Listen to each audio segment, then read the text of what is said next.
What's up, everybody?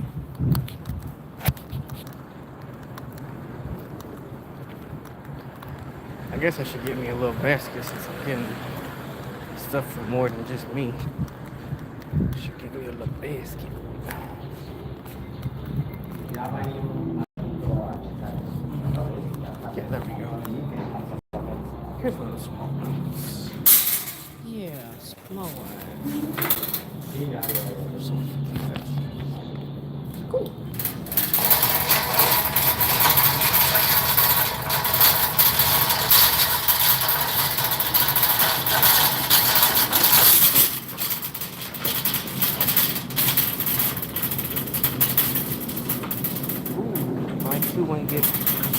Buy two get one on the fruit bowl.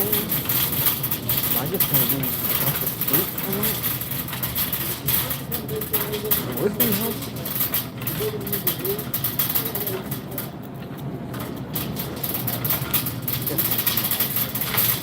What's up, y'all? We're picking up lunch. And from my homeboy Angel. Let's see. You want it up there? Here you go, fool. Alright. I got you right here, Angel, my boy.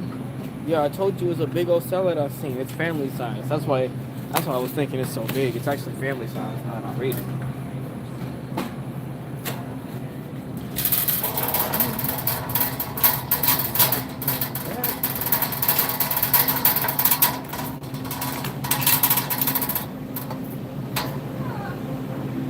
Hi, how are you doing? Could I have some of the a side of the pasta salad, please? The big one.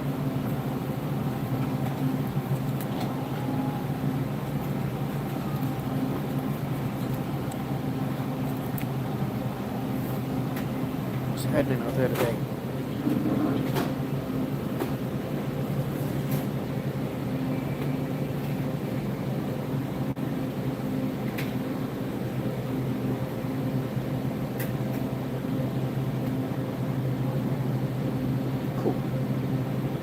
What's up, y'all? You're from Tibet? What's up, y'all? What's up, bro? Khan. Go, Khan. What's up, bro? Neela Megan. What's happening? I appreciate you. Thank you very much. What y'all got going on for today?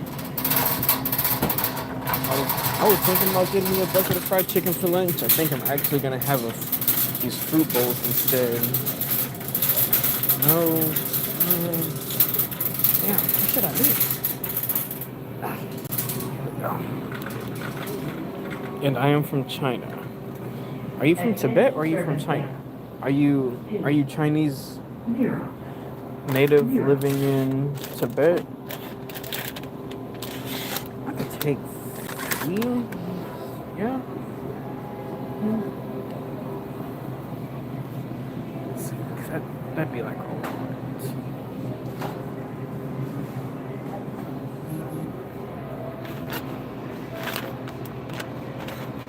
Attention service desk.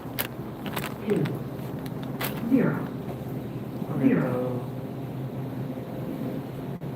Oh. Tuesday is their Tinder day. I have to remember that for the future.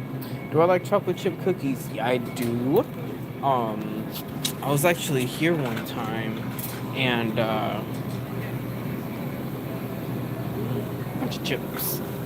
I was actually here one time, and they had bags of like 20 cookies on a buy one get one. So I got like 40 cookies for like $7 or $8. I was like, God damn.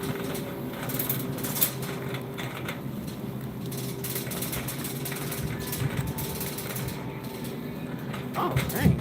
Buy two, get two? Yo, if I was fiending for cereal right now, I would fuck that up. They got a buy two get two on some Captain Crunch over there. I would fuck that up. Where's the here it is. Alright, let's see here. Watermelon bowl medium, pineapple bowl, buy two get one, cantaloupe bowl, strawberry bowl. Okay. So I'm gonna do a pineapple bowl. this one looks the best to me.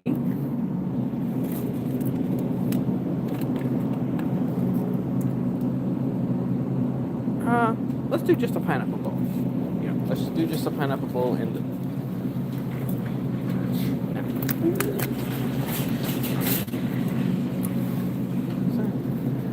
Oh, what?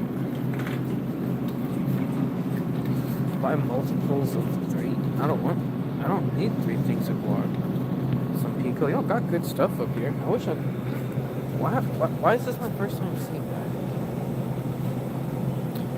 Bananas.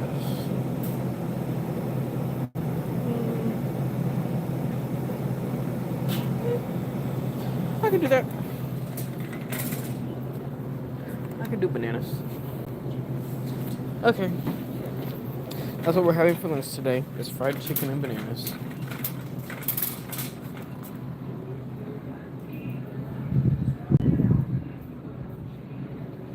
Yeah, that's what we'll do. Attention store department. 2, 0, 0.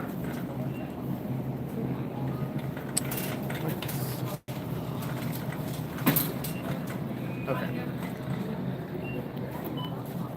We're gonna do two different buys. Welcome. If you have your club card, 849. If you have your club card, please scan it now. 587. Enter phone number. Your card has been accepted.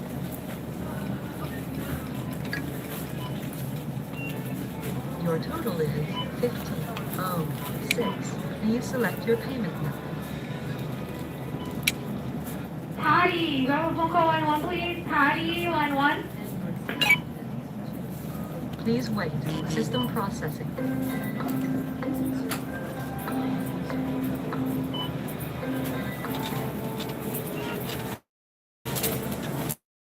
Please remember to take your receipt. Thank you.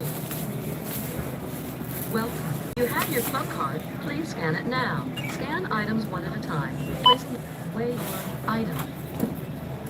Please touch accept wait to continue. Oh. What?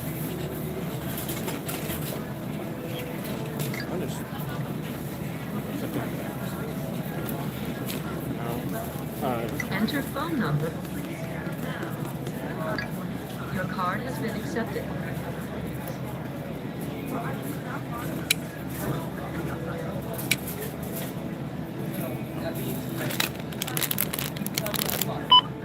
Four 19.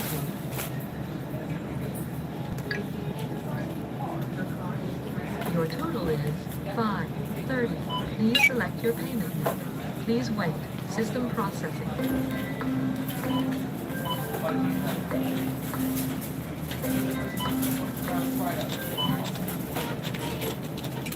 Please remember to take your receipt. Thank you. Welcome. If you have your club card, please scan it now. Scan item one at a time.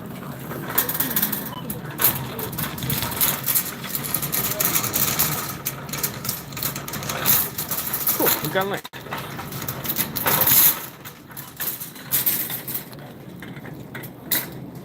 I already know that I'm gonna be wishing that I got more.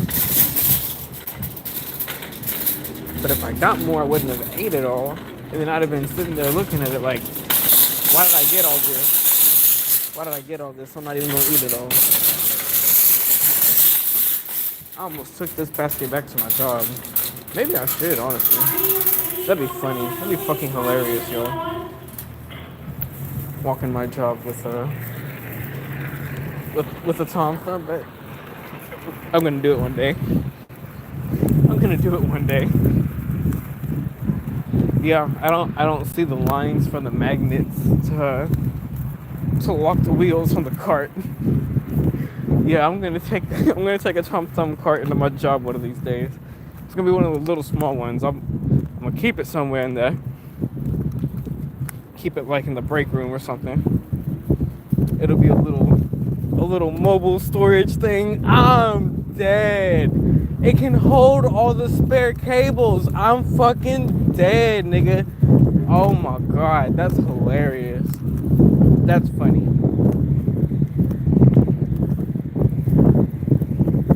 Did Chris show up?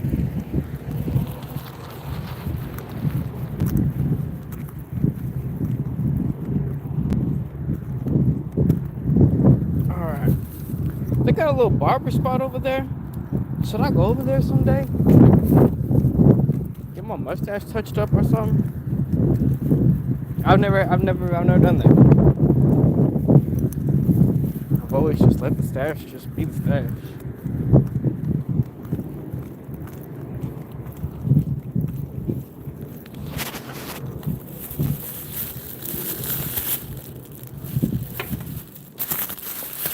Candyman. I'm right. Oh, did you get that from Tom? Sure did. I'm gonna grab those. I'm gonna go to Marketplace. Appreciate you. No problem. I'm gonna put it in the fridge so it can stay cold.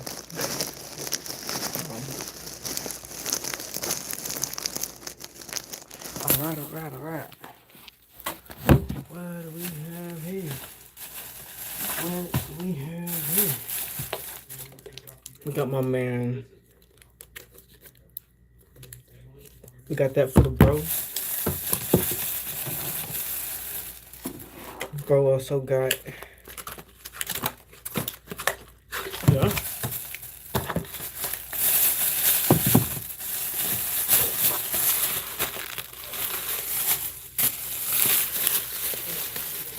Put it in the fridge so it can stay cold for him. I have AT&T. You have AT&T discount. File me on the phone and you use it. Or box the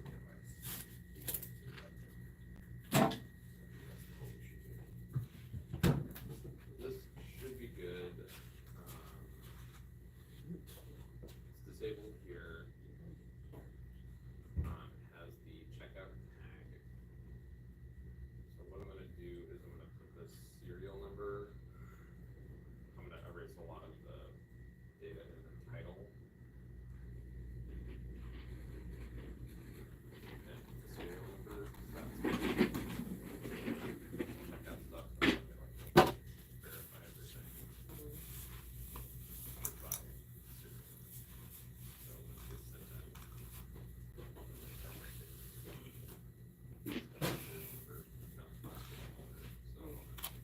No checkout. Okay. I was in the middle.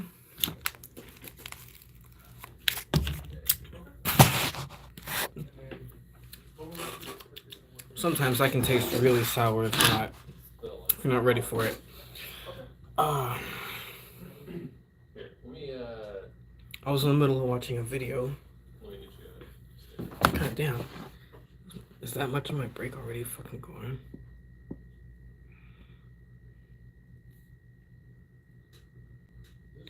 Oh. Oh, I didn't take the UPS stuff when I went to lunch.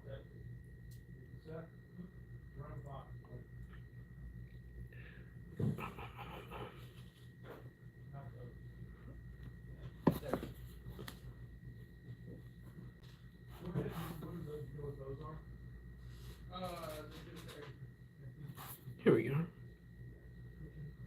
I got it. You're kind of primary today. Okay, so this is a podcast I want to go back and listen to in the future. Maybe I can start listening to that on my drives. As long as I don't get too distracted.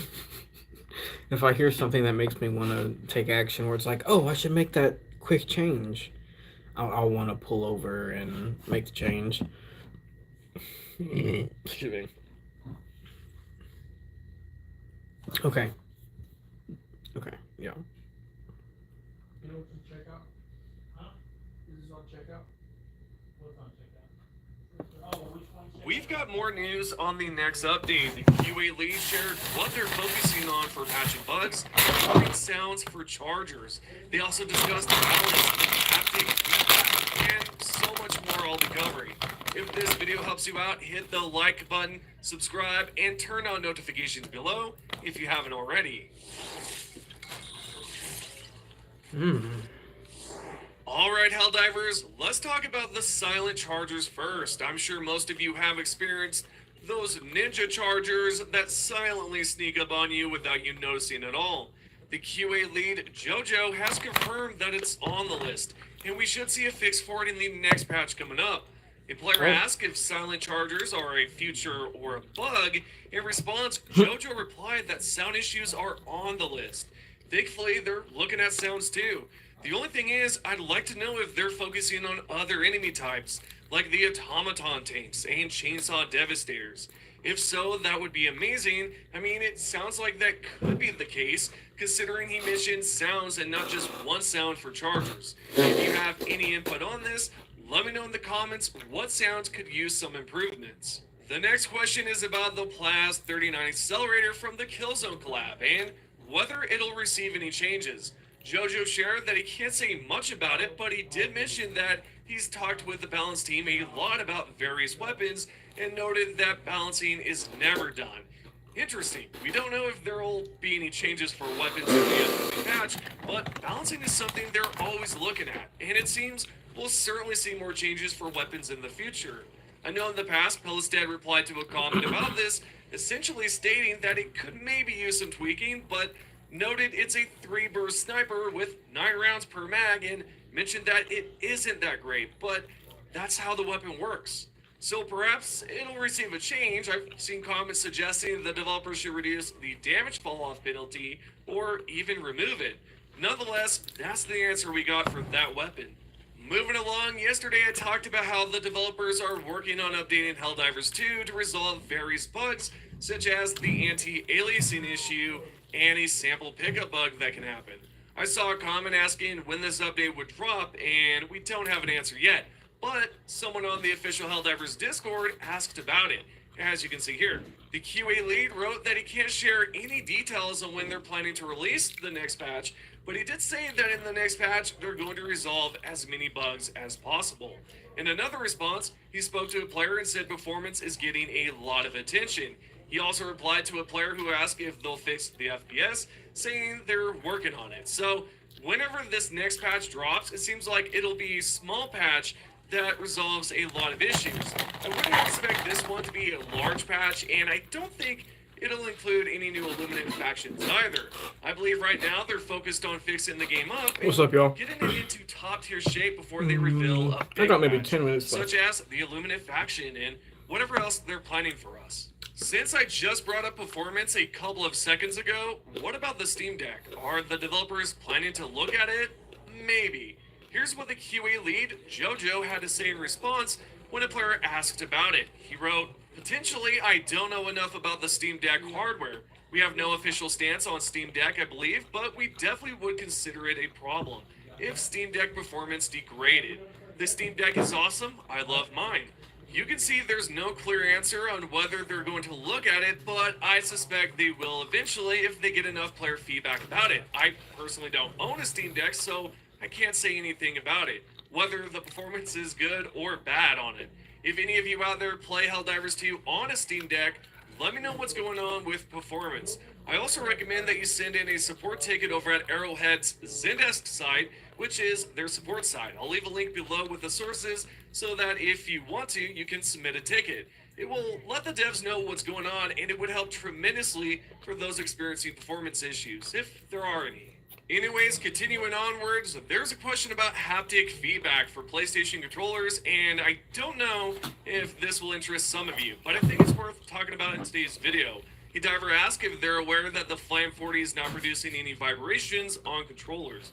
JoJo replied that he remembers hearing something about the rumble being broken, and that he'll get back to the diver who asked about the bug. A few moments later, he replied with this and said, "We have a couple of issues for haptic feedback logged. Once I'm off lunch, I'll review." Yeah, so they're looking at controllers and haptic feedback too. All I've got to say is that you've got to love this team so much. This fella is responding to questions on his lunch break, and that's some true dedication. I'm thankful that we have a gaming studio that's willing to take time out of their lunch to answer questions, when in reality they don't have to do that. Okay, on a different note, a couple of minutes ago I talked about how players have asked about the patch date. The community manager Mitchum has confirmed there's no update planned for today after Bono asked a question about it. And shout out to Bono from the Glitch Unlimited Discord, man. I appreciate you so much. Anyways, I'm sure it's obvious that there's no patch considering they usually update the game around 3 a.m. or 4 a.m., depending on your time zone. Speaking of patches, there's a great question from a diver who wanted to know how long it took to develop the Illuminate faction in their current state. The community manager Baskinator wrote, "A long time of continual polishing and reworking and conceptualizing, they've come a long way." There you go. If you didn't know, it took a bit of time to get the Illuminate faction working. I believe in a developer stream about a week or two ago, they talked about how they had to figure out pathing for the Volus because the AI pathing would only travel on sidewalks instead of roads too. Also, if you didn't know, Disco Garage Games helped develop them as well, which is cool. I'm sure some of you recall how I spoke about that in a different video. Switching gears, there's a response from the support team about known issues. A diver brought up how they've sent in multiple videos as proof of bugs, and this diver mentioned getting some sort of copy and paste answer. So, B Vitamin, the support team member, replied with, "Not every bug is going to be added to the known issue list. We're aware of many times more bugs than are on that list. But for the sake of keeping the list short, easy to maintain, and concise, it's only kept to confirm known issues which we've reproduced and intend to fix. If a bug isn't there, it doesn't mean it's being ignored. If you got a reply that says we've passed it on, or we're aware of it, we meant it. The nature of support is that you're going to get a lot of the same questions and inquiries, many of which have the same response. It's just efficient for us to keep the most common replies on hand to paste in. It helps us answer more tickets instead of writing the same reply 100 times a day." That's the response B Vitamin gave, and to be honest, B Vitamin isn't wrong here. They've got their own list of bugs that they're aware of, they just can't share the entire list of issues they know about. With that said, if you have submitted tickets in the past to the support team in hopes that the developers will fix it, just know that they are aware of what you send in, like B Vitamin has stated. It just takes time to get those fixes rolling out. I'm sure it sounds easy to be a developer, however, I'm pretty sure it's quite difficult to code and figure out how to patch bugs, especially if the bugs are hard to replicate. Overall, take it easy on the support team, they're trying their best. Continuing forward, B Vitamin replied to the same member who expressed frustrations that the developers are shelving bug feedback, noting how it's impacting the player experience, while also they acknowledge the developers' hard work and difficulties. B Vitamin replied with this and said, "I know you have submitted many bug reports. I've dealt with many of them. When I say I'm passing it to devs or that it's already known, that is true. I also understand it's frustrating that some bugs may stay in the game longer than you like, but there's always a reason we do what we do. Developers are very busy, and there's only so much time in the day. Bugs are logged and given priority, and the reality is that some stuff just has to wait. At any rate, I appreciate it when you send in a bug report. They really do help us out." Well, if any of you divers out there feel like you're not being heard, that's not the case. The developers and support team are listening to feedback, whether it's about performance, bugs, or suggestions. They are listening, but in this case, it's about bugs, and they're working hard to resolve the issues. It just takes time, and as B Vitamin has stated, there's only so much they can do in a day, right? We must remember they have families and their own lives. Sure, it's their job to develop Helldivers too and, fix issues, but time is a big factor. And their studio is fairly small, so it's going to take time to test bugs, identify the cause, and then figure out ways to code and fix so that the bug doesn't pop up again. We're now going to move along and go over 2 more responses from LSB from Arrowhead Game Studios. This is a developer right here, and he wrote this to a player. "We're working both on PC and PS5 performances. The next update is quite intense, so there's a lot of aspects to optimize. I can't tell you 100% it'll improve drastically, but I hope we can get back on track slowly at each updates." It looks like they're not just focused on PC, but they're also focused on PS5 as well. And he also, as you can see, says that it may not improve right away, but over time it'll get better and better. And that's good enough, right? That's good that they're just communicating with us. Lastly, Alex V responded to this player that talked about waiting in water, and this is what he had to say. So I'd say it is a feature. We've actually discussed this among the team yesterday. This is the type of things that could be reconsidered if we see a real push from you guys. But so far, it's pretty much how we wanted it to be. That's pretty much all of the responses from the developer, the support team, the QA lead, all of that stuff. And I hope today this video was helpful and you guys kind of are just more informed and know what's going on. And lastly, what we have for today is the top 3 comments. If you Helldivers would like to be featured, all you have to do is comment below. The first top comment comes from Non-Toxic RV. Sometimes I forget to enjoy a game for what it is at its core. The term live service sets the expectation of constant updates and patches, but I'm just glad we have Helldivers 2 to begin with.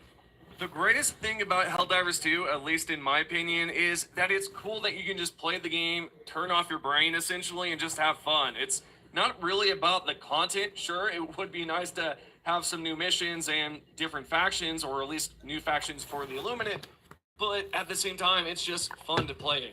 The second top comment comes from Edge of Sky 6684. I'm really thankful that Arrowhead listens to the community and tries to fix the game.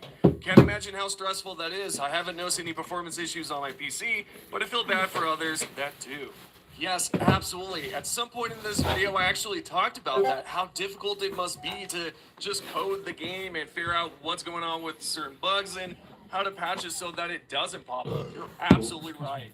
The third top comment comes from the Trout Hammer. Good to see you again, buddy. You basically said in this post that players wouldn't get so antsy for new content if there was other ways to spend resources like samples, requisition slips, and certain things, right? To buy like colors, skins, and you even brought up the fish tank.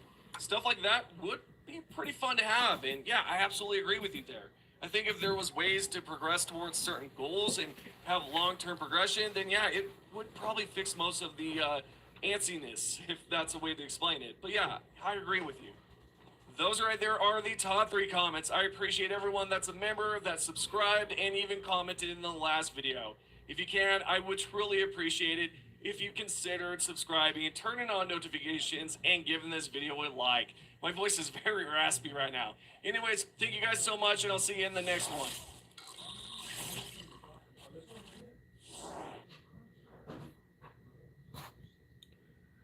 The White House Faith Office has put... They said the kite tell you they're going to bill you for that game that we can't find. On what game? There's literally hundreds of billions of dollars sitting there in the bid offer spread, right? There's more that trades every hour than over much larger time periods for anything else. And so that's how we're trying to capture the value.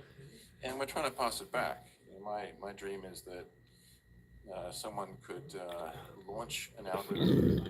By the way, if you're into Python or Rust or anything, you can just go to our website, crunchdow.com, take the example Python notebooks, modify the model, and upload them and run it. There will come a time, I hope, where you can upload the model and run it. It will keep running, it will keep making you money forever, in a way, accessing the financial markets in a way you can never do otherwise, and you can hand it down to your grandchildren. That's the plan. So that's what we've been building. The community's been growing very rapidly, as you can see, and the quality of the community has been proven over and over again. It's also a great place to come if you just want to learn ML and talk to other smart people about how it works. So that's Crunch Labs. It's been nice being here and learning about all the other projects going on Solana. Awesome. Thank you very much, Peter. And a special thank you for Peter. Peter actually kind of got thrown into doing this presentation. Jean is the founder and CEO of Crunch, but unfortunately he ran into some visa issues last week. So Peter very graciously stepped in to do the presentation. Next up, we're going into payments. And payments has often been such kind of like a promise of crypto to solve, and specifically the challenge of payments to a merchant, right? Everyone knows about the 2%, 3% fees that credit card companies take when you go and swipe to pay for something. But I think the challenge that a lot of companies trying to solve for that have faced is on the consumer side, which is how do we get people to have Solana wallets so that when they get to that merchant, they can pay using USDC. But obviously those market-based challenges are difficult and it's hard to get everyone to adopt a new wallet. And so Easy said, what if we let consumers continue to pay how they've been paying, but actually work on the merchant side to eliminate these payment processing fees? My favorite part of their story is that the vertical they've started with, the vertical they've captured, is elementary school lunches, and it's being used kind of across the board there. So I'll leave it to Andrew and Nico to tell you guys more. Please welcome Andrew and Nico from Easy. Hey everybody, how's it going? Show of hands real quick. I'm just curious, who here has either owned or operated a business in the past? Okay, how many of you have had to deal with payment processors? Okay, more? How many would say that that's a enjoyable experience? I don't think many people do. We're here to kind of change that.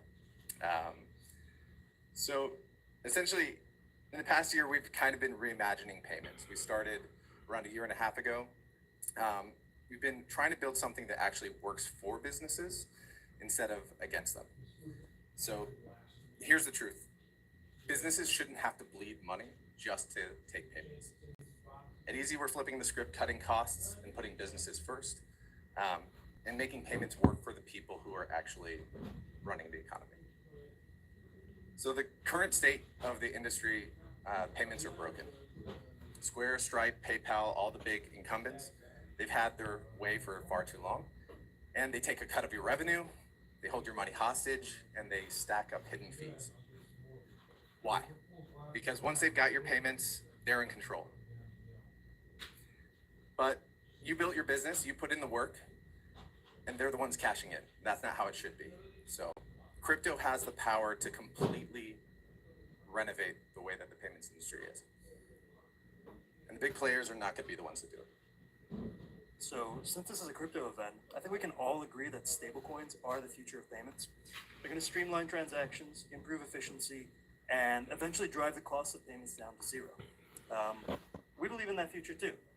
But let's be real, businesses move slow, and adopting new technology is even slower. The reality is that most businesses aren't ready to jump straight into wallets and DeFi. They need a bridge that meets them where they are now and not just where we wish that they were. There aren't businesses today that are letting people pay with their wallets to buy lattes. It's just not a thing. So that's why we built Easy, and at its core, our system is built on 4 simple principles. As costs go down, businesses, not middlemen, should see the savings. Merchants should own their own payment infrastructure. Data is king, and people should be able to transact at the lowest possible rates. Yeah, program their payments, right? So the current payment landscape is designed to profit off of businesses, not help them. Fees are high, and when costs drop, funds usually go to the big guys.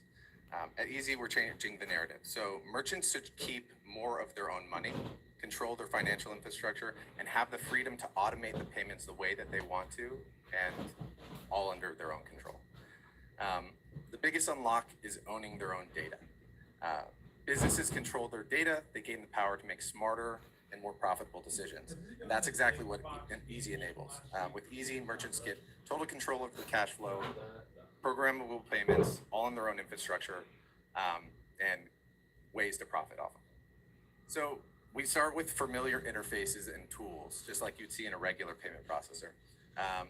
TradFi normally forces you into use a custodial account. Now it's your own self-custodial wallet. We use the traditional payments infrastructure, but we blend it with Web3 and take away the complexities of it to unlock the efficiency for normal businesses.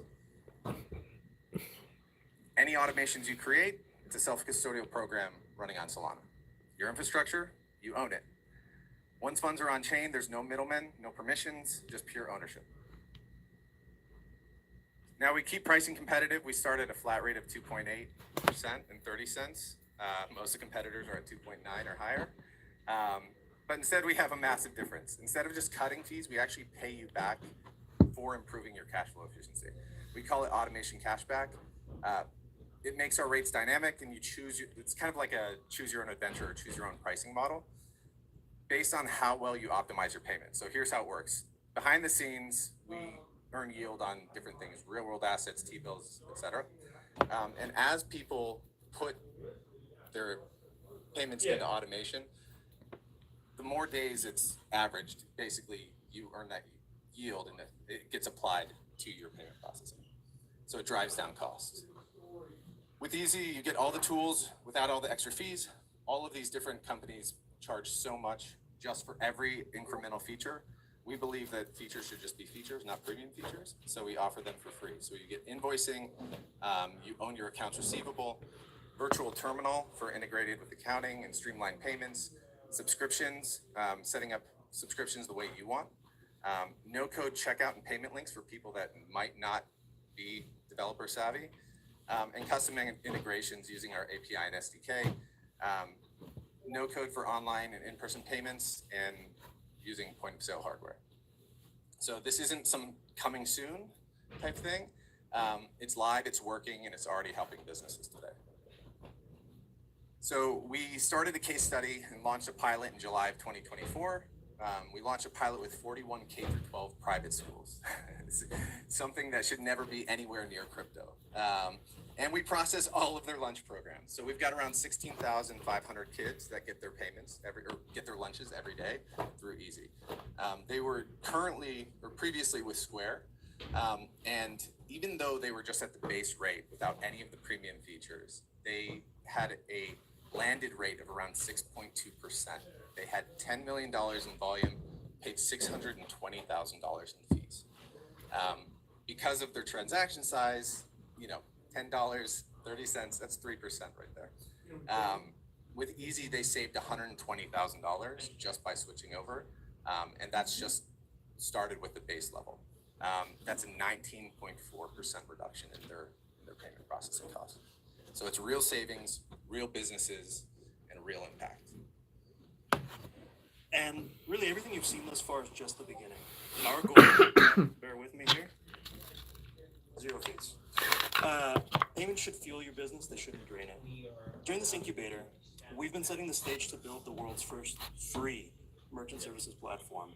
Inspired by our friends over at Helium and our former businesses, we actually started off as competitors in a previous lifetime.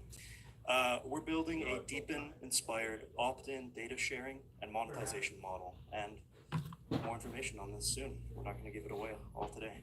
We just wanted to announce also that we are opening our seed round next week. If there's investors out there that believe in our vision and what we see as the future of payments, please get in contact. And if you're a business owner tired of throwing money at payment processors, just go to easy.co, it'seasy.co, and book a demo.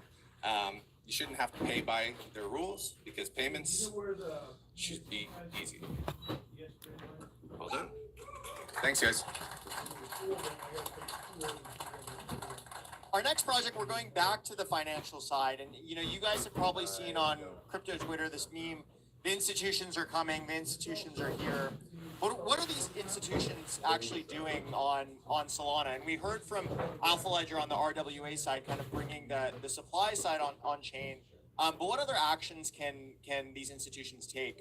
And Marinade, who's up next, is answering that question. You all might be familiar with Marinade. They're the original liquid staking token. They have Marinade Native as well. But the reason that we were so excited to have them in the incubator, to have them in New York, close proximity to capital markets, is they're really driving institutional staking and helping bring institutions here, making it extremely easy for them to stake, to get involved in the ecosystem, etc. So please give it up for Michael from Marinade.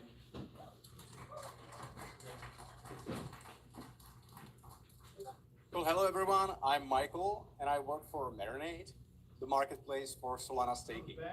Marinade has been around since 2021 and it started originally as a hackathon and has been completely bootstrapped up until this point to more than $1 billion in staked SOL to help secure and decentralize the Solana network.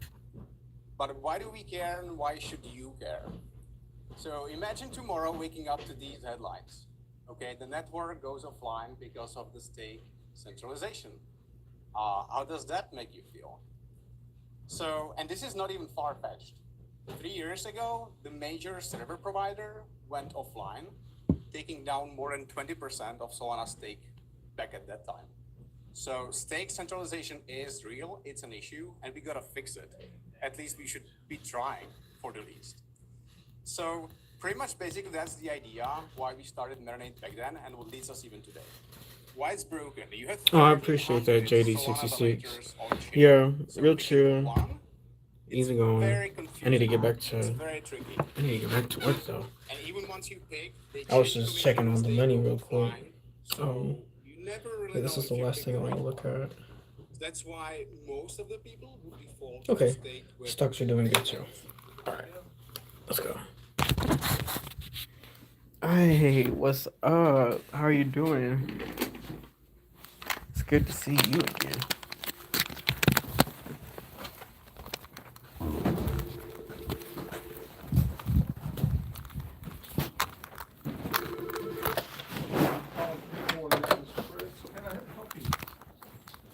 All right, y'all.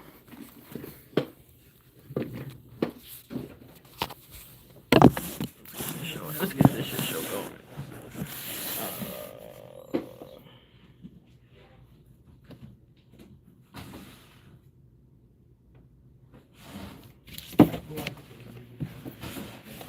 This one, I think I already took its photo.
None there?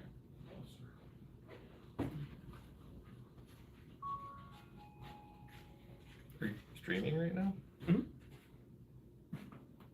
I normally I started streaming my breaks.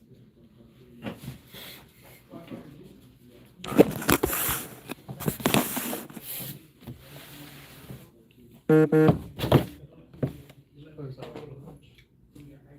you know who John Boys is? John Boys? Yeah. B-O-I-S. Yeah. Have you heard of Scorecom? That's a PS2 game, right? Yeah. What? Oh, he is like kind of internet-based for inventing the term Scorecom. Which is, any score in a sports genre that has a combination of scores, like football, coin but each sport has its score that usually like kind of the further you go out, the from there. But like football is, there can't be a one. It's an impossible scoregami, but like a 2-0 game possibly happened early on. Like maybe the only time they scored was the safety, like that sort of stuff. Anyway, he is known for like telling very interesting stories, usually about sports, so using data and visualization and stuff like that. Said John Boyd. John Boyd, yeah. He's got a couple series. This one that I was leading is called Pretty Good. Alright, I'll hold y'all later.